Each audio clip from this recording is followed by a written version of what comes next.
All right. Carol and I first met at Pincer College on the Pomona Pincer softball team. We used to warm up and throw together before practice, talking. Okay, really gossiping.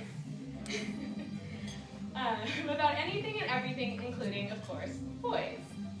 Fast forward to several years later, we had both graduated from Pincer and moved into adulthood. Now, adulthood in our minds clearly means things like cooking greasy food and playing board games.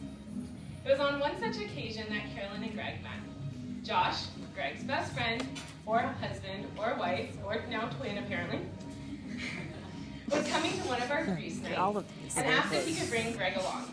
I asked Lauren, it was at her apartment, and she said of course. So Greg came.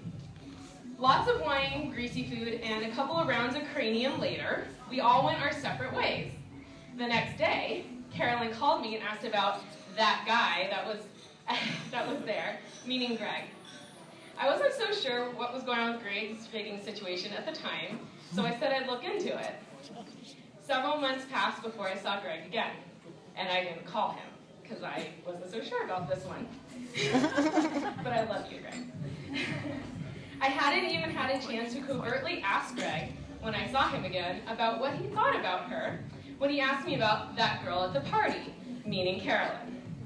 Knowing that she was also interested, although I certainly did not tell him that, I agreed to give him her phone number on one condition, and Greg remembers this condition, because I remind him all the time.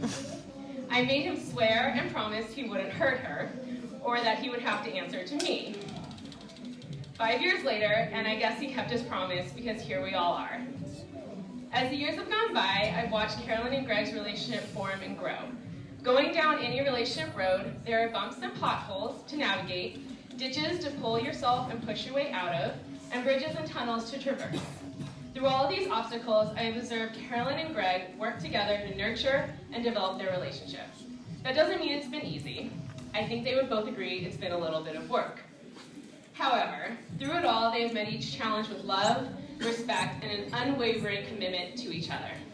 I have no doubt that they will meet the long road of marriage now in front of them in the same exact manner. So please raise your glass with me once I go.